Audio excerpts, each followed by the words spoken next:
Fala galera, análise de Fluminense 5, Goiás 3 pela 29ª rodada do Brasileirão. Antes da gente começar a nossa análise, só fica aí meu pedido para você se inscrever no canal, deixar um like e compartilhar o vídeo para o YouTube divulgar mais esta análise. Então vamos começar aqui pelo comportamento das equipes em campo. O Fluminense entrou num 4-2-3-1, enquanto o Goiás entrou num 4-3-3. Olhando aqui para a disposição média dos jogadores em campo ao longo da partida, a gente vê os jogadores do Fluminense um pouco mais adiantados em relação aos do Goiás, o que dá a impressão aí de que o Fluminense jogou mais em cima do Goiás, pressionando o Goiás contra o seu campo de ataque. Quando a gente olha a concentração das jogadas de cada time é, no campo, a gente vê que o Fluminense concentrou 40% das suas jogadas no meio de campo e 37% no seu campo de ataque. Já o Goiás, 42% no meio de campo e 33% no seu campo de ataque. Então, por aí, parece ter havido um equilíbrio, mas como o Fluminense teve 65% de posse de bola, então isso mostra que o Fluminense, de fato, jogou um pouco mais em cima do Goiás, né? Já que o Fluminense teve mais posse de bola. Aqui embaixo, do lado esquerdo ainda, a gente tem um gráfico que mostra o domínio das equipes ao longo da partida. Então a gente vai ver aqui que o Fluminense dominou praticamente o jogo inteiro, né, que são as barras em grená, ou vermelho, enfim, vinho, bordeaux, sei lá. E o Goiás aqui com basicamente dois trechos que teve algum domínio na partida, ali um pouco antes dos 30 minutos do segundo tempo e também logo depois dos 30 minutos do segundo tempo. De resto, o Goiás só com momentos pontuais aqui, bem pontuais, em que teve mais domínio do que o Fluminense. Então, olhando aqui do lado direito, a gente vai ter algumas estatísticas que vão ajudar a gente a entender um pouco melhor o comportamento das equipes e o que elas conseguiram produzir em termos de criação e finalizações. Então, como eu já havia comentado, o Fluminense aí com 65% de posse de bola. E outro número que se destaca aqui pelo Fluminense é o número de passes tentados aqui, 619 passes tentados com 89% de acerto. As demais estatísticas, tanto para um time quanto para o outro, né, passes, bolas longas e cruzamentos, todas baixas aí, com números de médio para baixo. Então o que se destaca aqui mesmo é o número de passes trocados pelo Fluminense. Em termos de criação, o Fluminense teve 15 passes decisivos contra 9 do Goiás. Passes decisivos são passes que permitem um chute a gol ou uma assistência para gol. Então o Fluminense indo melhor aí nesse quesito com números de médio para alto, com um número de médio para alto aqui para um mandante, e o Goiás com 9 passes decisivos é um número mediano aí para um visitante. Em termos de expectativa de assistências, 1,55 para o Fluminense, 0,67 para o Goiás. Mesma coisa aqui, números de médio para altos para o Fluminense e medianos para o Goiás. A ideia da expectativa de assistências é medir a capacidade das equipes em colocar os seus jogadores em condição de marcar gols.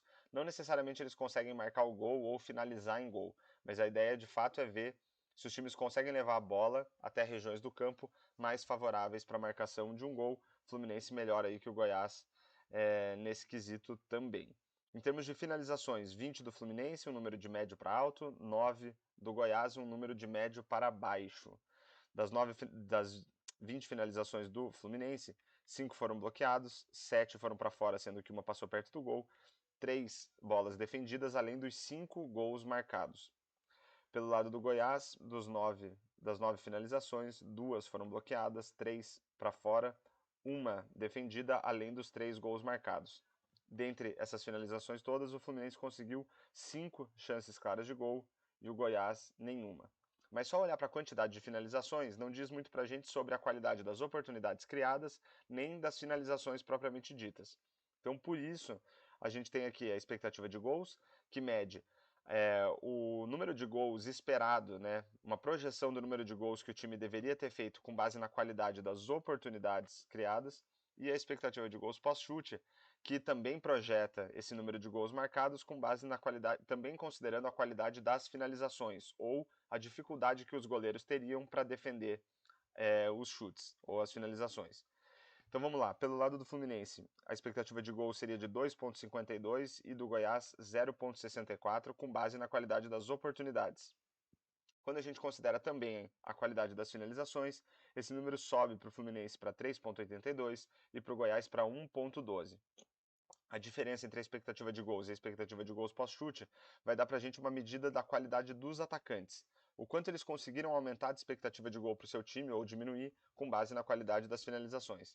Pelo lado do Fluminense, essa diferença é de 1,29 positivo, que mostra que os atacantes foram bem na partida, né? Conseguiram adicionar mais de um gol de expectativa para o seu time. Pelo lado do Goiás, 0,48 essa diferença, que mostra que também os atacantes do Goiás foram bem, conseguiram adicionar quase meio gol de expectativa para o seu time. E quando a gente compara a expectativa de gols pós-chute com o número de gols efetivamente marcados, a gente vai ter uma medida do desempenho dos goleiros. Então, a expectativa era que o Fluminense marcasse 3,82 gols com base na qualidade das finalizações e ele marcou 5. Essa diferença de menos 1,18 mostra que o goleiro do Goiás tomou um pouco mais do que um gol, se é que isso fosse possível, né?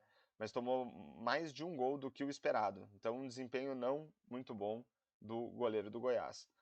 Pelo outro lado aqui, a expectativa era que o Goiás marcasse 1,12 gols e conseguiu marcar 3. Essa diferença aqui é de quase 2 gols, 1,86, que mostra que o desempenho do goleiro do Fluminense foi bem abaixo do esperado e tomou quase 2 gols a mais do que o esperado.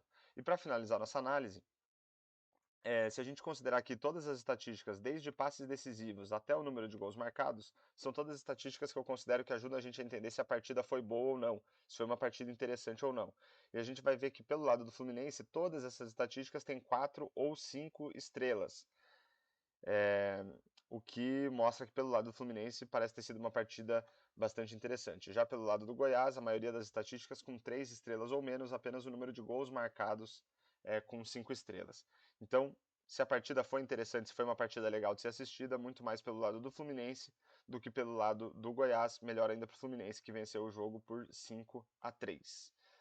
Então fechamos aí mais uma análise de Fluminense 5, Goiás 3. Espero que vocês tenham gostado da análise e fica aí meu pedido novamente para você se inscrever no canal, deixar um comentário, um like e compartilhar esse vídeo para o YouTube divulgar mais esta análise e falou!